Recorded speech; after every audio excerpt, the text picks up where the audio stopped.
Bueno, muy buenos días, buen provecho. Felicidades por ser madrugadores.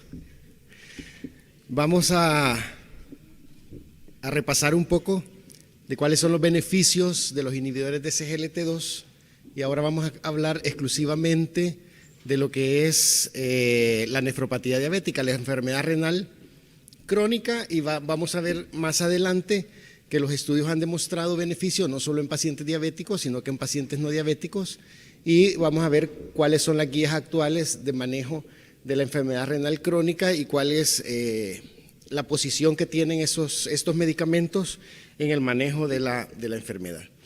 Como ustedes saben, la enfermedad renal crónica es una complicación muy prevalente entre la población diabética, es la causa más común para enfermedad renal crónica terminal casi en todo el mundo. Es un predictor fuerte de mortalidad en pacientes diabéticos. El paciente con enfermedad renal crónica no se va a morir cuando esté en diálisis, va a morir mucho antes y muy pocos van a llegar a diálisis, y la muerte va a ser causada por enfermedad cardiovascular y sufre como consecuencia de múltiples rutas patogénicas del riñón diabético, como vamos a ver más adelante. Como pueden ver, hasta el 40% de las personas con diabetes tienen enfermedad renal crónica. Para el año 2021 se estimaba que en el mundo habían 537 millones de personas con diabetes. El 90% de estas personas son diabéticas tipo 2, pero también se estimaba que habían 190 millones de personas con diabetes más enfermedad renal crónica. Entonces esto hace que el problema sea muy importante, y también lo que nos tiene que hacer reflexionar es que necesitamos hacer un screening en todos los pacientes diabéticos para detectar tempranamente la enfermedad renal crónica y detener su progresión o al menos enlentecer su progresión.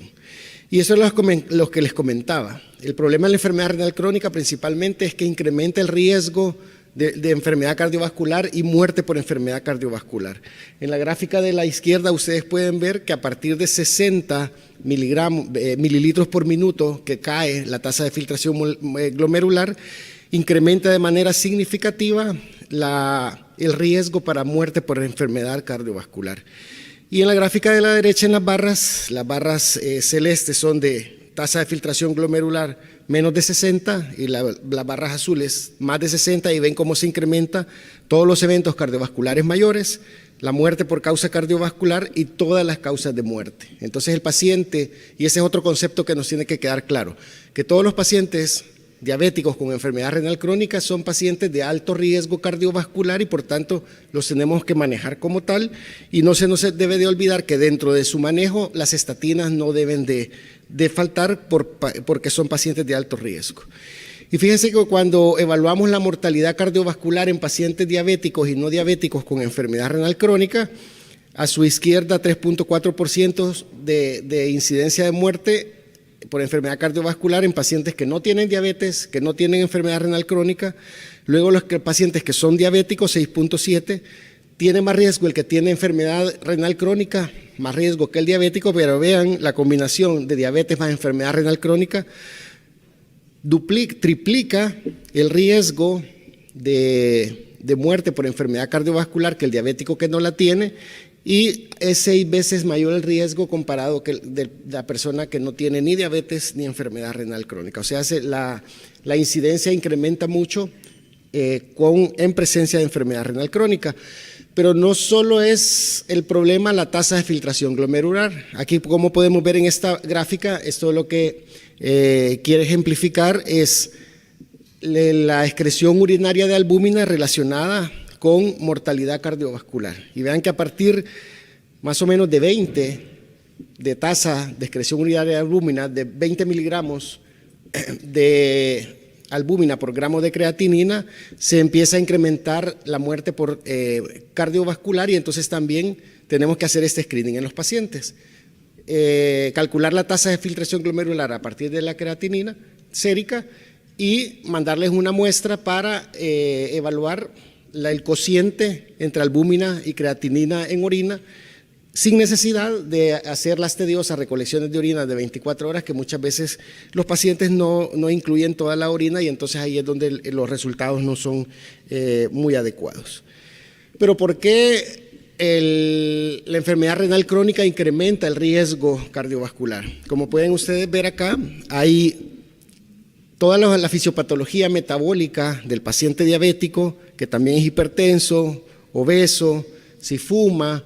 Estos pacientes tienen inflamación crónica, síndrome metabólico, y si hay predisposición genética, esto afecta tanto al riñón como al corazón.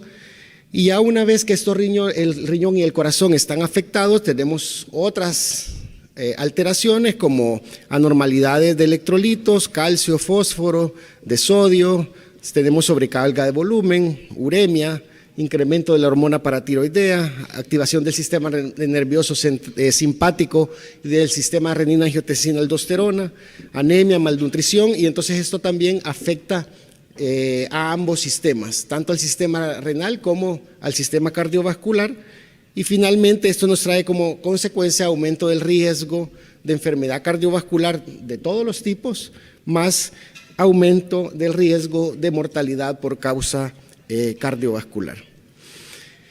Y fíjense que estos son los fenotipos que podemos tener en la enfermedad renal crónica en el paciente diabético. El tradicional es la flecha que está arriba, en la cual lo primero que se presenta es un incremento en la excreción urinaria de albúmina, como ustedes pueden ver que puede llegar a 300 o más, y luego de que hay una albuminuria importante o severa, empieza la declinación de la tasa de filtración glomerular. Pero hay otras formas que son menos frecuentes, pero no por eso deja de ser enfermedad renal crónica. Y puede estar la forma, la segunda que está ahí, la segunda flecha, donde tenemos albuminuria, pero puede haber regresión de albuminuria, y esto casi siempre es porque el paciente alcanza un mejor control glucémico o porque el paciente empieza a utilizar medicamentos que mejoran la función renal. En la fecha 3 vemos que hay un rápido declive de la tasa de filtración glomerular, pero también hay un incremento de la excreción urinaria de albúmina. Y el 4, que es el menos frecuente y el más atípico probablemente, es una disminución de la tasa de filtración glomerular en presencia de una excreción urinaria de albúmina normal. Aquí en este caso siempre tenemos que descartar otras causas, y entonces ya no sería enfermedad renal diabética, pero se puede presentar de esa forma, aunque no es lo más común, pero tenemos que tener presente que sí es una forma de presentación. Y este cuadro nosotros lo deberíamos de tener como bien grabado en la mente. Esta es una clasificación de la enfermedad renal crónica en los pacientes diabéticos. Y como pueden ustedes ver, en la columna de la izquierda está la tasa de filtración glomerular de más de 90 hasta menos de 15, y en el lado de la derecha de las columnas está la excreción urinaria de albúmina. Los colores significan el riesgo que tienen los pacientes de progresión de la enfermedad renal crónica. Si nosotros tenemos pacientes de más de 90 hasta 60 de tasa de filtración glomerular y no tenemos incremento en la tasa de excreción de albúmina, entonces son los pacientes que tienen bajo riesgo de progresión, o digamos los pacientes que tienen una función renal normal. Pero ya los cuadros que están amarillo, la progresión, el riesgo de progresión de la enfermedad renal crónica es moderada. Los que están en amarillo más oscuro, el riesgo de progresión es alto.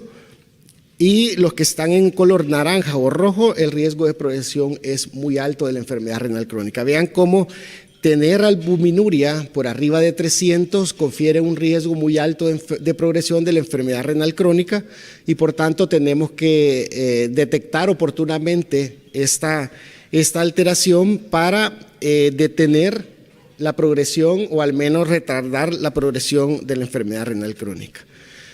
Pero ¿cómo es la hemodinámica del túbulo glomerular normal en el riñón? Como ustedes pueden ver, quiero ver si esto me funciona.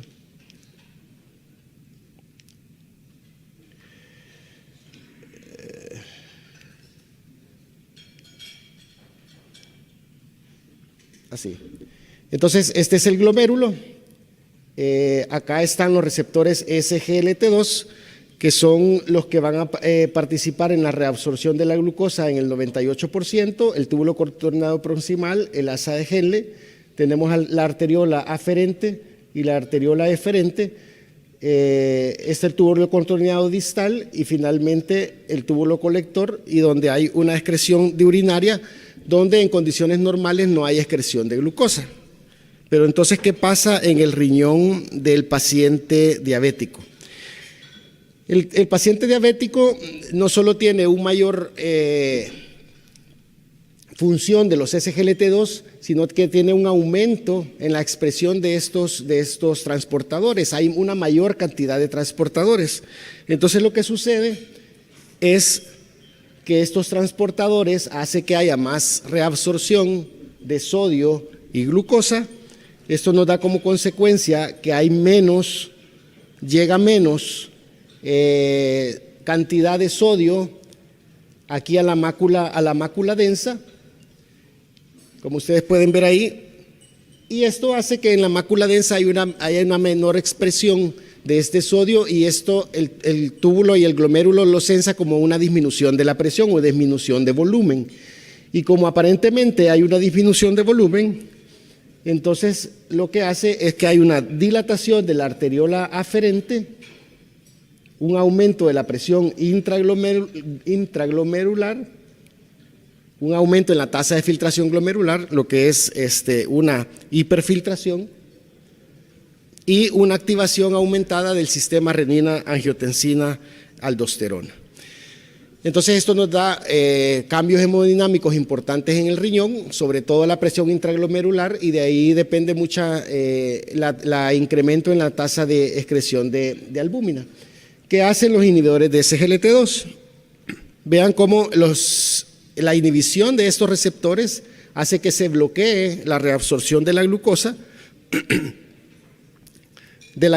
y el sodio. Entonces hay una mayor cantidad de sodio que llega a la mácula densa, se pierde esta señal como de hipovolemia, y por tanto el efecto que tiene es una disminución o una contracción de la arteriola aferente, una disminución de la presión intraglomerular, una disminución en la tasa de filtración glomerular, y como vamos a ver más adelante, en los estudios lo que se observa es una caída rápida de la tasa de filtración glomerular que no llega a 5 mililitros por minuto, pero por esta disminución en la hiperfiltración, y una disminución en la actividad del sistema renina-angiotensina-aldosterona.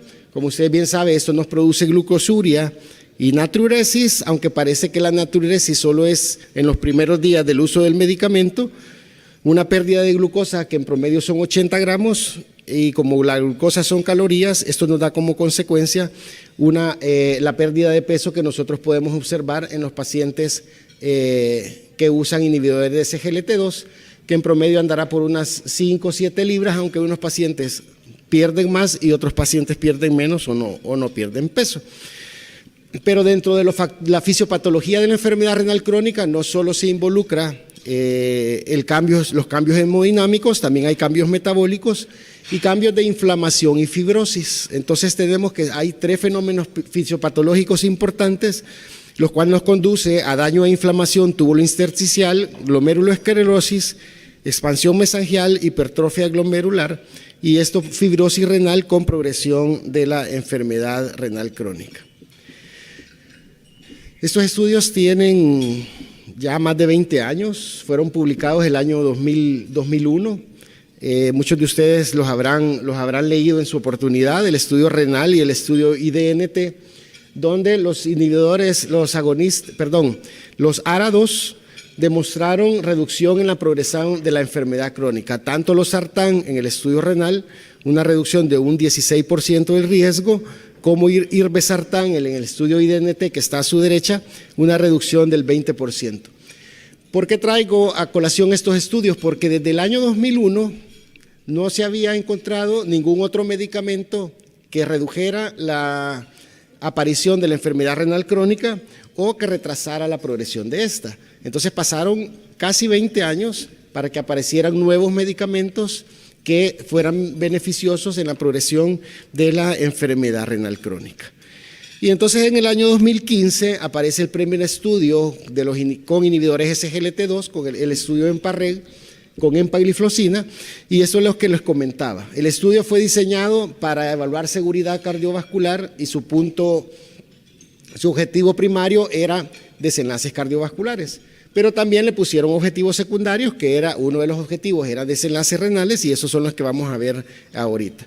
Y entonces les comentaba que como uno de los mecanismos de los SGLT2 es reducir la presión intraglomerular, disminuyen la tasa de filtración glomerular, y entonces vean cómo hay una caída inicial que es entre aproximadamente 3 o 4 mililitros por minuto de la tasa de filtración, pero a partir de ahí se estabiliza la tasa de filtración, y vean cómo comparado con el placebo, después de ese estudio tuvo un poco más de 3 años de seguimiento, el resultado es mejor comparado con el placebo en cuanto a la tasa de filtración glomerular.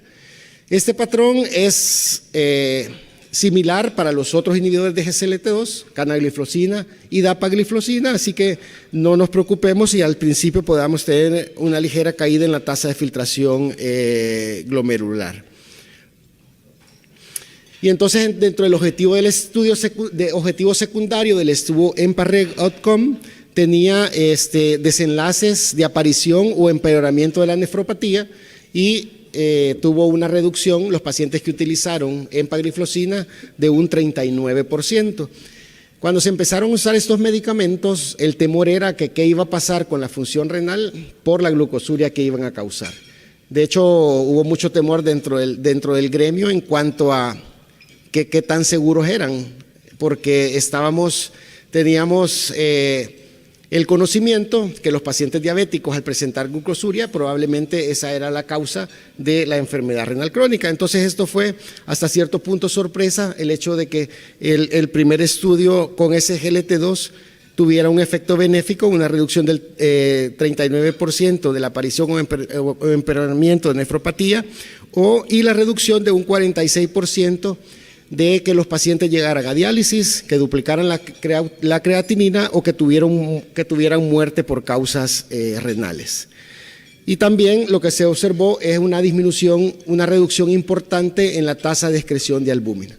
Entonces, aunque este era un objetivo secundario y obviamente no nos daba el poder estadístico para afirmar categóricamente el beneficio de los inhibidores de SGLT2 y en este caso de la empagliflozina, empezaron a aparecer los estudios siempre de seguridad cardiovascular con los otros medicamentos. Y desde el año 2015 hasta el año 2019 aparece el estudio DECLARE, que el estudio utilizó dapagliflozina, también fue un estudio de seguridad cardiovascular, donde el objetivo primario era el compuesto para enfermedad cardiovascular, el MACE, que es infarto al miocardio, ACV o muerte por causa cardiovascular, pero también tuvo objetivos secundarios renales. Y en este caso el compuesto renal era disminución de la tasa de filtración glomerular más del 50%, que el paciente llegara a enfermedad renal terminal necesitando diálisis o trasplante, o muerte por causa renal o causa cardiovascular. Y vean que con dapagliflozina la reducción fue de un 24%, lo que apoyaba los primeros resultados con empagliflozina. Pero como era objetivo secundario, tampoco nos daba la suficiente certeza de que el efecto de estos medicamentos iba a ser así. En ese año 2019 hacen el primer metaanálisis de los 3 estudios publicados hasta ese momento con SGLT2, el EMPA-REG, el CANVAS con canagliflozina y el DECLARE, que sus metodologías fueron muy similares. Los 3 estudios tenían como objetivo primario los desenlaces cardiovasculares, pero también tuvieron objetivos secundarios, desenlaces renales. Y vean que la diferencia principal entre los 3 estudios es que EMPA-REG únicamente incluyó pacientes con enfermedad cardiovascular establecida, el 100% de los pacientes, CANVAS el 65% y DECLARE solo el 40%. En DECLARE el 60% no tenían enfermedad renal cardiovascular establecida, pero sí tenían alto riesgo de enfermedad cardiovascular. Y cuando se hace el análisis de los desenlaces renales en conjunto de los 3 estudios, vean cómo si solo se toman los pacientes que ya tienen enfermedad cardiovascular establecida, que son los de arriba, hubo una reducción significativa de los 3 estudios de un 44% de los desenlaces renales.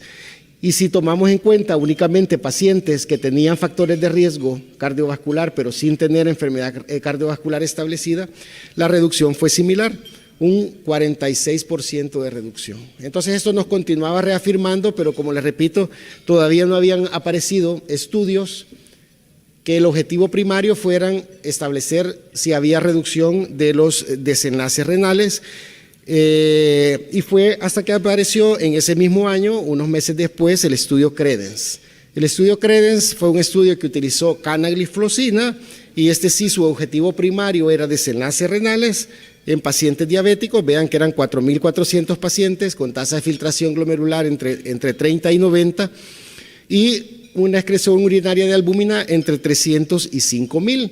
Y todos los pacientes ya utilizaban un IECA y ARA2. Y el objetivo primario, que va a ser de aquí en adelante el objetivo primario de todos los estudios, el compuesto de enfermedad renal crónica, duplicación de creatinina, muerte por causa renal o por causa cardiovascular. Perdón, enfermedad renal crónica terminal. Entonces, enfermedad crónica terminal, que se duplique el nivel de creatinina o muerte por causa cardiovascular o causa renal. Y vean que aquí los resultados, como era de esperarse por los estudios anteriores, hubo una reducción del objetivo compuesto primario de un 30%.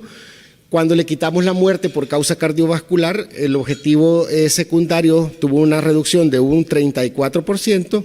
Solo llegar a enfermedad renal crónica terminal tuvo una reducción de un 32%. Y que el paciente llegara a diálisis, trasplante o muerte por causa renal tuvo una reducción de un 28%. Entonces ese estudio sí ya confirmaba y en este primer momento que canagliflozina tenía un impacto significativo, benéfico en los desenlaces renales en los pacientes con diabetes, albuminuria y con una tasa de filtración glomerular por arriba de 30.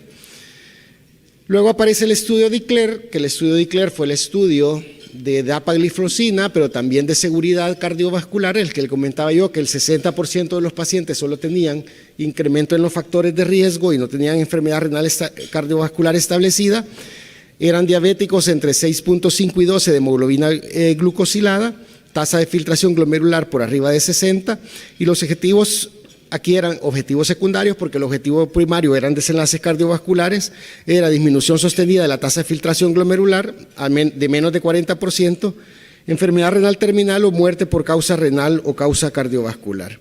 Y vean, cuando evaluamos únicamente los desenlaces renales, que eran objetivos secundarios, vemos cómo el compuesto de todos los objetivos tuvo una reducción de un 24%, el compuesto específico solo de desenlaces renales, si le quitamos la muerte cardiovascular, tuvo una reducción de un 47%, la reducción de la filtración glomerular, una reducción de un 44%, que los pacientes llegaran a enfermedad renal terminal tuvo una reducción de un 69%, una reducción muy importante, y que te llegaran a enfermedad renal terminal o muerte por causa renal tuvo una reducción de un 59%. Pero este seguía siendo un objetivo secundario y entonces hasta este momento, que era el año 2019, estamos todavía, el único medicamento que había demostrado beneficio en reducción de la progresión de la enfermedad renal era canagliflozina. Luego se empezaron a hacer una serie de estudios de la vida real y estos estudios se conocieron como CVD Real, en los cuales incluían pacientes que tomaban ISGLT2 comparado con pacientes que tomaban otro tipo de hipoglicemiantes orales. Y fíjense que lo interesante de este estudio, que no era aleatorizado, doble ciego, controlado con placebo, sino que eran estudios de que pacientes que los tomaron de la consulta normal de los médicos, se hizo en varios países, Reino Unido, Israel, fueron de los que más incluyeron pacientes. Entonces el objetivo principal de esta rama del estudio que involucraba los desenlaces renales eran la declinación de la tasa de filtración glomerular, la diferencia en la disminución entre los pacientes que utilizaban SGLT2 y los pacientes que utilizaban otros hipoglicemiantes y la enfermedad renal terminal. fueron más de 65,000 pacientes, lo cual le da como bastante poder estadístico al estudio, y el 57% de los pacientes que utilizaban SGLT2 utilizaba dapagliflozina. Y entonces vean que comparado el cambio anual en la tasa de filtración glomerular, comparado los SGLT2 con otros hipoglicemiantes orales, que no se había hecho en otros estudios, para todos los parámetros, que es independientemente del nivel de hemoglobina glucosilada, de la tasa de filtración glomerular, abajo si los pacientes tenían enfermedad cardiovascular o no, o si los pacientes tenían diuréticos o inhibidores de ECA o ARA2, todos los pacientes que utilizaron SGLT2 mejoraron la tasa de filtración glomerular, que son las barras naranjas, y todos los pacientes que utilizaron otros hipoglicemiantes orales disminuyeron la tasa de filtración glomerular dentro del periodo de seguimiento que tuvo el estudio. Entonces esto nos confirmaba los primeros datos de que los SGLT2 reducían el riesgo de los desenlaces renales. Y vean que, como les decía yo, Israel, Reino Unido, Italia son los países que más pacientes aportaron. Igualmente, cuando vemos desenlace renal compuesto y enfermedad renal crónica, como hubo una reducción en total del estudio de un 51% en el riesgo, y en la gráfica B o en la gráfica de abajo, que es enfermedad renal terminal, una reducción con el SGLT2 de un 67%. Entonces, la evidencia seguía siendo a favor de los beneficios de los SGLT2 en la enfermedad renal crónica. Y no fue hasta el año 2020 que aparece el estudio DAPA-CKD, que se conoce como DAPA-CKD. Evaluar los desenlaces renales en los pacientes, y aquí incluyeron pacientes con diabetes y sin diabetes, y este es como la diferencia de este estudio cuando lo comparamos con el CANVAS, con el uso de dapagliflozina versus placebo, más todo el tratamiento adicional que debían de tener los pacientes. 4.300 pacientes, tasa de filtración glomerular hasta 25 y 75, una excreción urinaria de albúmina de entre 200 y 5.000, objetivo primario igual, similar al anterior, y objetivos secundarios, otros desenlaces renales. Y vean lo que mostró DAPA-CKD. Objetivo desenlace compuesto primario, una reducción del 39%. Desenlace renal específico, que aquí le quitamos la muerte cardiovascular, una reducción de un 44%. El compuesto de muerte por causa cardiovascular o hospitalización por falla cardíaca, un compuesto de reducción de un 29%, y entonces aquí ya empezaba a tomar fuerza también el beneficio de estos medicamentos para la falla cardíaca. Y muerte por cualquier causa, una reducción del 31%. Entonces, este estudio, que también el objetivo primario era desenlaces renales, venía a confirmar los resultados del estudio CANVAS, pero la diferencia de este otro estudio es que como habían pacientes diabéticos y no diabéticos, entonces ya habían objetivos secundarios preespecificados, y entonces luego analizaron qué les pasaba a los pacientes no diabéticos con el uso de la dapagliflozina. Vean que el 32% de los participantes, de los 4.400 participantes, no tenían diabetes tipo 2. Y para la sorpresa de mucha gente, el desenlace primario en los pacientes con diabetes fue reducción de 36%, pero en los pacientes sin diabetes la reducción fue de un 50%. Y el desenlace compuesto renal, que aquí solo le quitamos la muerte por causa cardiovascular, en diabéticos fue una reducción del 43% y en no diabéticos la reducción fue de un 49%. Este estudio fue el que le da pie o el que le da base a la indicación que hay actualmente, que los ISGLT2 se deben usar en pacientes con insuficiencia renal crónica, ya sea que tengan o no tengan diabetes tipo 2. Y luego de ellos dijeron, bueno, veamos cuál es la causa de la insuficiencia renal en estos pacientes no diabéticos. Y entonces ellos observaban que habían causas isquémicas o hipertensivas, glomerulonefritis u otras causas. Y en todas las causas de enfermedad renal crónica, como ustedes pueden ver, hay una reducción importante de los desenlaces, del desenlace renal compuesto, y por eso es que los medicamentos tienen aprobación para utilizarse en otras enfermedad renal que no sea de origen diabético. Y vean la reducción en la excreción de albúmina Para los estudios, los pacientes en el estudio DAPA-CKD, en la población total, los pacientes que más se ven beneficiados son los pacientes que tenían diabetes tipo 2, que es la gráfica del centro, y los pacientes con sin diabetes tipo 2 tenían una reducción menor, pero también tienen una reducción de la excreción urinaria de albúmina. Y entonces, ¿cuál es el impacto de la diabetes? O sea, ¿cuál es la diferencia? Y ya este es un metaanálisis entre el efecto de los inhibidores de SGLT2 entre pacientes diabéticos y los pacientes no diabéticos.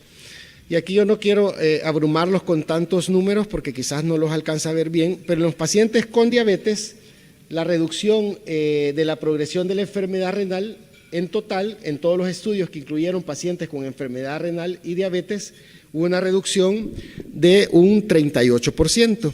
Y en los pacientes en la enfermedad renal, en la progresión de la enfermedad renal, y una reducción de un 21% en el daño renal agudo. Y en los pacientes sin diabetes, la reducción es similar.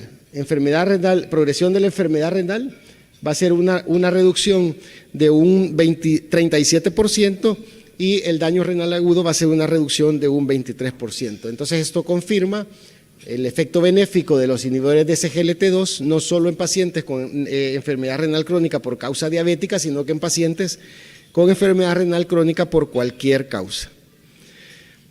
Pero bueno, hasta que nosotros ya sabemos y como vamos a ver las guías, tenemos que iniciar inhibidores de SGLT2, que son de los primeros medicamentos en las guías, pero ¿hasta cuándo debemos mantener nosotros los inhibidores de SGLT2? Aun cuando este medicamento, muchos pacientes van a progresar en la enfermedad renal, pero ¿en qué momento los vamos a quitar? Y entonces se hizo un análisis de 2 estudios con dapagliflozina, que es el DAPA Heart Failure. Los 2 estudios fueron para evaluar efectos en falla cardíaca y el estudio de liver. En conjunto, los estudios acumularon más de 11,000 pacientes, en donde el 3.2% de los pacientes, la tasa de filtración glomerular declinó a menos de 25 mililitros por minuto. Entonces, aleatorizaron estos pacientes, a unos los continuaron con la dapagliflozina y a otros les quitaron la dapagliflozina. Y en primer lugar, lo que se dieron cuenta es que cuando los pacientes se deteriora más la tasa de filtración glomerular, incrementa el riesgo de eventos cardiovasculares, ¿verdad? Y entonces este fue el primer análisis, que a pesar que cuando declina más la tasa de filtración glomerular, incrementa el riesgo de eventos cardiovasculares y muerte por causa cardiovascular comparados con los pacientes en los cuales no baja la tasa de filtración glomerular por abajo de 25. Entonces dijeron, bueno, evaluemos cuál es el efecto de seguir con dapagliflozina y de quitarle la dapagliflozina en los pacientes que tienen menos de 25 de tasa de filtración glomerular. Y como pueden ustedes ver en esta tercera gráfica, los pacientes que no se deterioraron y continuaron con el medicamento redujeron el riesgo, pero también los pacientes que continuaron con el medicamento también redujeron el riesgo, en este caso, de muerte por causa cardiovascular o un empeoramiento de la falla cardíaca. Entonces esto también es la base para que ahora las recomendaciones digan que si nosotros tenemos un paciente con enfermedad renal crónica, que nosotros le podemos dar un inhibidor SGLT2 y ¿cuándo se lo vamos a suspender? Nunca se lo vamos a suspender porque vamos a tener efecto benéfico, si bien es cierto y si el paciente ya está en diálisis, ya no vamos a tener efectos renales, pero sí vamos a tener efecto en la reducción de los objetivos cardiovasculares, como podemos observar en este estudio. Estas guías CADIGO fueron publicadas, el mes pasado se pusieron en línea, pero la publicación fue hasta este mes en la revista Kidney International, que son las guías de práctica clínica de manejo de la enfermedad, evaluación y manejo de la enfermedad renal crónica, y estas son guías de los nefrólogos. Entonces, ¿cuál es la recomendación que ellos dan para el uso de inhibidores de SGLT2 específicamente en la enfermedad renal crónica?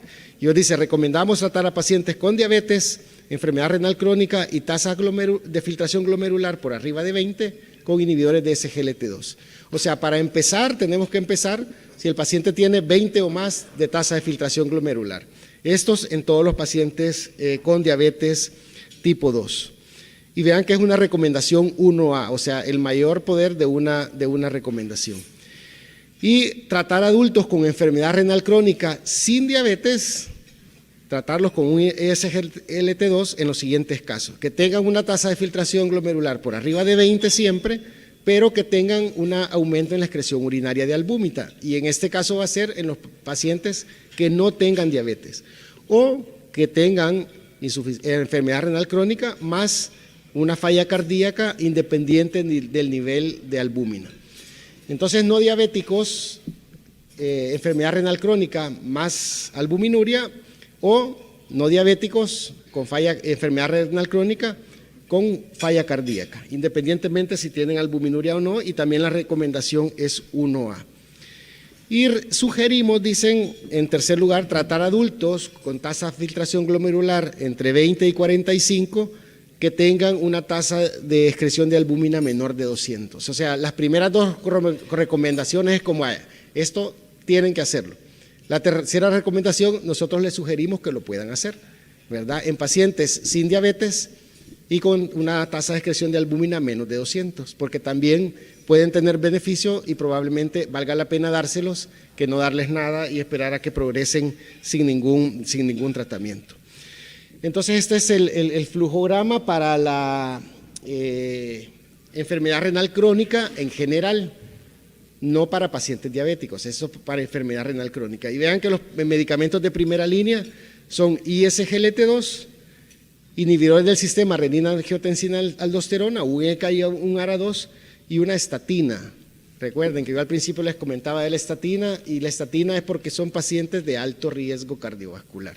Entonces, esos son los tres medicamentos que no les pueden faltar a un paciente con enfermedad renal crónica: un ISGLT2, un ARA2, un IECA y una estatina. En segundo lugar, si el paciente es diabético, vamos a manejar la hiperglicemia, que ya lo vamos a ver más adelante. Pero si el paciente, además de que tiene incremento, ya tenemos un IECA, un ARA2, y el paciente tiene persistencia de la albuminuria, entonces le vamos a agregar un bloqueador de los receptores de aldosterona no esteroideos, y aquí específicamente estamos hablando de la finerenona. Es el que le tenemos que agregar si el paciente tiene albuminuria, enfermedad renal crónica, y ya lo tenemos con ISGLT2 y con un IECA y ARA2. Y para el control de la presión, pues podemos agregar un calcio antagonista no hidropiridínico, la amlodipina principalmente, o un diurético teacida para mejorar el control de la glucosa. Podemos agregar, si el paciente ya tiene enfermedad cardiovascular establecida o alto riesgo, podemos agregar agentes antiplaquetarios, manejo de la anemia, de la acidosis, el potasio, anormalidades dependiendo de lo que tenga el paciente. Y si el paciente ya lo tenemos con IECA ARA2, amlodipina u otro calcio antagonista, y ya le pusimos también un diurético, el siguiente paso es agregar un inhibidor de los receptores de aldosterona, pero en este caso esteroideo, como el aldactone, ¿verdad? O sea, el cuarto medicamento antihipertensivo será el aldactone. Aquí no se mencionan los beta bloqueadores, sino que IECA ARA2, tiacidas, calcio antagonistas, y en cuarto lugar el aldactone para mejorar el control de la presión. Siempre hay que seguir tratando de disminuir el riesgo, y aquí podemos utilizar, combinar ezetimibe con la estatina, un inhibidor de PCSK9 que no los tenemos acá y quizás nunca no lo vamos a tener por su costo, y finalmente manejar lo que es la enfermedad cardiovascular de estos pacientes. Y en los diabéticos en particular, el estilo de vida es importante, por supuesto, la alimentación, el ejercicio. La baja de peso tiene un efecto muy importante y muy benéfico en los pacientes con enfermedad renal crónica. Entonces, bajar de peso sigue siendo uno de los manejos o puntos importantes en el manejo del paciente diabético, no solo para controlar su glucosa, sino también para reducir la progresión de la enfermedad renal crónica. Que dejen de fumar. Y entonces los fármacos de primera línea en los pacientes diabéticos va a ser ISGLT2. Inicie si tiene tasa de filtración glomerular mayor o igual a 20 y continúe hasta la diálisis o al trasplante. O sea, ¿cuándo se los vamos a suspender? Como les comentaba yo al principio, nunca. Y inicia metformina si el paciente tiene una tasa de filtración glomerular igual o mayor a 30. Si después de eso nosotros no hemos alcanzado el control glucémico, el siguiente medicamento que recomiendan utilizar es un agonista de los receptores de GLP-1, porque también ahora en la ADA, dentro de 2 meses, en junio, se va a publicar un estudio con semaglutide que tuvo efectos positivos en los desenlaces renales. De hecho, el estudio fue detenido antes de lo que se había proyectado que iba a durar por los efectos benéficos que tuvo la semaglutida. Entonces, y ese GLT2 más metformina y después agonista de los receptores de GLP-1. Si el paciente no los puede pagar, o si no hay, como hay ahorita que no hay, entonces tenemos que utilizar otros medicamentos para tratar de controlar la glucosa.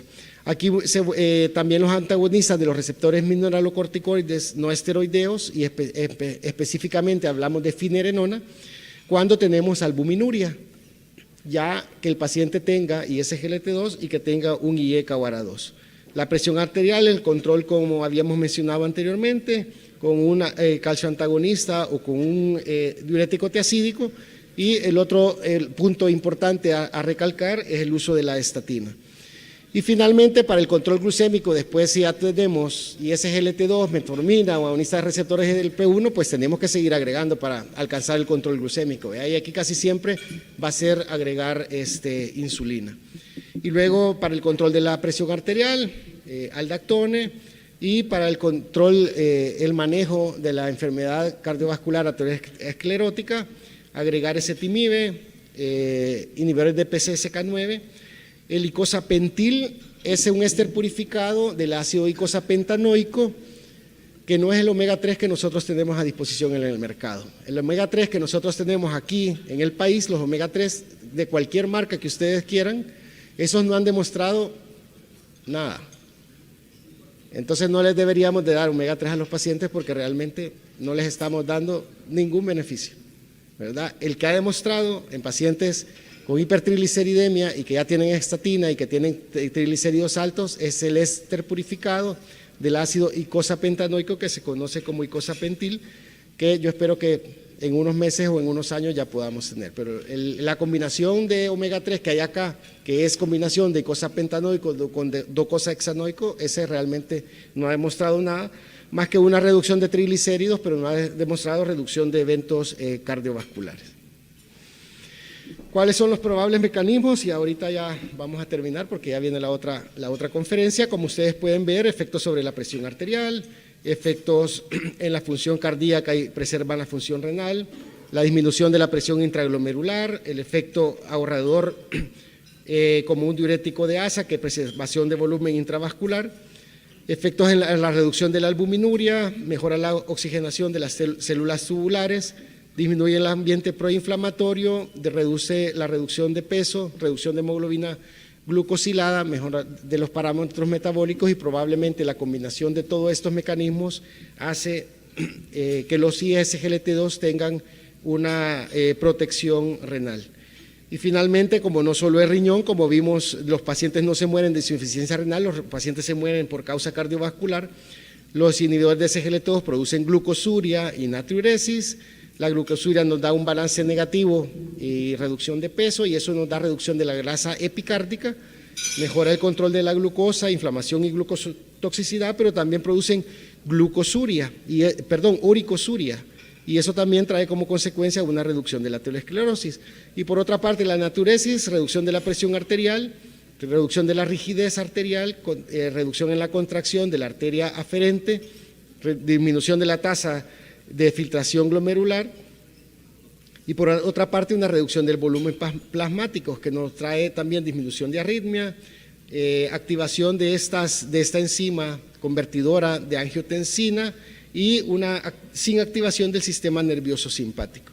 Finalmente mejorar la contractilidad cardíaca, ¿verdad? Y por eso es que ahora también tienen aprobación para falla cardíaca y están en el primer lugar del manejo de los pacientes con falla cardíaca, disminuyen inflamación y fibrosis Y esto, como consecuencia, lo que nos trae es protección cardiovascular y protección renal en los pacientes diabéticos y no diabéticos, como mencionamos a través de la presentación.